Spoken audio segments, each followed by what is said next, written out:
Hola, ¿qué tal? Hoy hablaremos de las matemáticas y el lenguaje. Aunque aparentemente disciplinas opuestas, hoy vamos a ver un punto en común. ¿Cómo podríamos vincular áreas de conocimiento tan distintas? Y es que no cabe duda que las palabras pueden entenderse como unidades de información. Esta información combinada entre sí, dando origen a frases, genera una información más completa y compleja que terminará siendo parte de una entidad todavía más compleja. Entonces, la unión de muchos textos, de muchos libros como una biblioteca, da lugar a una gran base de datos. Imagínate ahora que mágicamente empiezan a relacionarse entre ellas y de ahí extraer todavía una información a un nivel superior. Esto sucedería únicamente si tuviéramos un repositorio digital de los libros que se han escrito en los últimos años, lo cual nos habilitaría para entrar en ese mar de textos y extraer mucho conocimiento. Y la buena noticia es que tenemos un repositorio digital de los libros escritos en los últimos siglos, gracias a la iniciativa de Google, denominada Google Books, y su herramienta Ngram Viewer. Por si no la conoces, únicamente decirte que Google tuvo la iniciativa de recopilar estos textos de los últimos 500 años aproximadamente y digitalizarlos, de modo que podamos tratarlos e interpretarlos. Todo ello de forma abierta, así que tú también dispones de esta información. Y bien, esto del Ngram, pues no es otra cosa que un término propio de la programación neurolingüística, y sobre la cual vamos a hablar un poquito a modo de introducción. La definición de enegrama sería una secuencia continua de n-ítems. Estos pueden ser letras, sílabas, fonemas, palabras. Así pues, si nos referimos a palabras, un enegrama podría ser la palabra paz. Y si quisieras estudiar el empleo de esta palabra también con el uso de la palabra guerra en los últimos 500 años, pues aquí tienes una herramienta para ver qué sucede. Estas líneas simbolizan el uso relativo, porcentual, de cada una de las dos palabras que estamos estudiando. La línea roja corresponde a la palabra guerra y la línea azul a la palabra paz. Y observando los picos que se producen en la línea roja correspondiente a guerra, podremos identificar hechos históricos como la Guerra Anglo-Española o el intento de reconquista española de la América Latina, la influencia de la Primera Guerra Mundial y en este último pico la coincidencia de la Segunda Guerra Mundial y la Guerra Civil Española. Y aún podemos obtener mayor información si comparamos lo mismo con diferentes lenguas. Acabamos de ver el uso del español, pero podríamos ver qué sucedió en el mismo periodo de tiempo con las mismas palabras en inglés. En este caso se destacan los dos picos principales relacionados con ambas guerras mundiales por encima de cualquier otro hecho. Estamos viendo cómo estas herramientas van a ofrecer unas posibilidades que no habías pensado. Muy interesantes, pero aún podemos ir más lejos. Y es que la herramienta reconoce la categoría gramatical de las palabras. Y esto es realmente importante para distinguir cosas que aparentemente son iguales, pero no lo son. Por ejemplo, la palabra bajo puede ser un adjetivo, una preposición, un verbo o un sustantivo. Y esto te permite estudios como el que estamos ahora viendo en pantalla, donde la palabra bajo como adjetivo ha experimentado un crecimiento en su uso a lo largo del tiempo, mientras que como sustantivo cada vez ha sido menos empleada.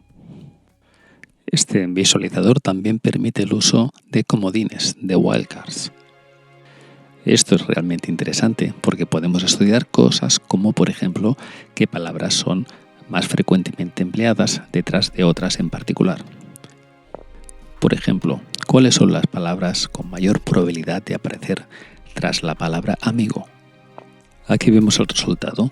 La palabra mío detrás de amigo, es decir, la expresión amigo mío, sería la más frecuente, seguida de amigo suyo, amigo personal, amigo íntimo. Seguro que te das cuenta de que este conocimiento permite facilitar el estudio de las lenguas. Puedes ver a través del empleo de las palabras la historia de la humanidad. También puedes conocer mejor la sociedad en un momento concreto. O también crear inteligencias artificiales que interpreten los sentimientos o que hagan mejores traducciones o bien anticipen el final de la frase que todavía estás pronunciando. Y es que estamos abriendo un campo muy grande en el que podemos obtener mucho conocimiento a partir de textos que se escribieron hace mucho tiempo. Y como no hay nada mejor que jugar para aprender, te invito a hacer un juego. Vamos a visualizar las distintas categorías gramaticales como verbos, determinantes, adverbios, sustantivos para cada una de las lenguas. Esto que estás viendo es el empleo en inglés de estas categorías en el último siglo y lo podemos comparar con el empleo de las palabras en francés, donde vemos que baja el empleo de los verbos y asciende el de los determinantes. Si vemos el alemán, veremos que hay un incremento de los adjetivos, haciendo que adjetivos, determinantes y verbos queden en la misma posición. Repetimos el ejercicio ahora con lengua española y, ¿por qué no?, también comparemos con el lenguaje chino.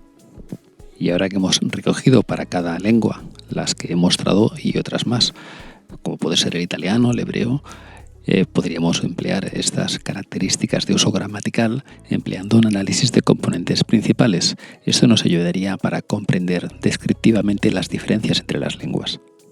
Vemos de forma general cómo existe correlación positiva entre el uso de verbos y adverbios.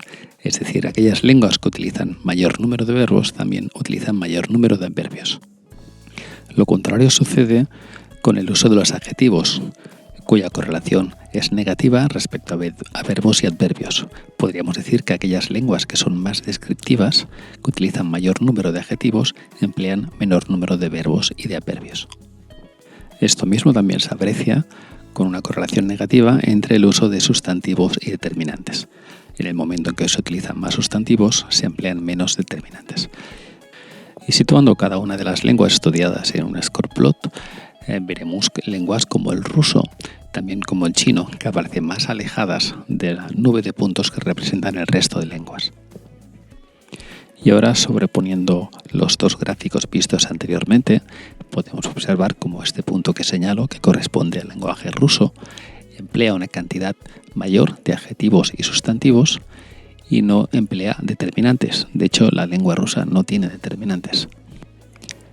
Este otro punto que señalo en este momento corresponde al español, contrapuesto al ruso, precisamente en el empleo de los determinantes, que, como he citado anteriormente, no existen en el lenguaje ruso y en el español no solo existen, sino que son muy empleados. Este otro punto que señalo ahora corresponde al chino. El chino es el lenguaje donde el número de adverbios y verbos es muy superior al de las otras lenguas. Sin embargo, no lo es para el número de adjetivos. De este modo queda muy separado del resto. Podríamos incluso afinar más y estudiar la evolución de una lengua concreta, no la comparación entre ellas, sino ya misma en el tiempo, cómo ha ido evolucionando. También para un mismo autor. O detectar particularidades locales, geográficas en una misma lengua, incluso en el mismo tiempo. A título de ejemplo, podemos ver el empleo de las palabras en el inglés británico y compararlo con el empleo de las palabras en el inglés americano, lo cual permitiría tanto a un especialista investigar sobre las diferencias entre ambas lenguas, o incluso a un ordenador, ya no hablo de un especialista, sería capaz de dar la probabilidad de que un texto sea americano o sea británico. Y antes de finalizar, quisiera presentarte un juego más.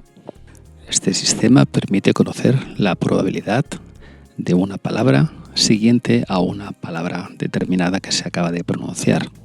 Podríamos entonces crear secuencias de palabras considerando estas probabilidades, de forma acumulada, no únicamente cada palabra respecto a su anterior, sino cada palabra respecto a la colección de palabras que ya hemos escrito. De modo que combinando la teoría de colas de Markov, probabilidades condicionadas y lo visto anteriormente, ya podéis imaginarte a dónde iría a parar. Un sistema que es capaz de hablar por sí solo. Tras escribir unas breves líneas de código, realmente pocas, únicamente le dije a este sistema, el cielo, y veréis lo que respondió. El cielo se veía cubierto de nubes y el sol se había puesto. Ella se quedó en silencio y se puso a llorar. También probé de hablarle en francés. Únicamente le dije le chien, el perro, y esto es lo que dijo. Le chien est un animal social. Le chat est un animal qui a besoin de la liberté. Sorprendente, ¿verdad? Veremos algunos otros ejemplos en mi siguiente vídeo. Y bien, espero que os haya gustado y hasta pronto.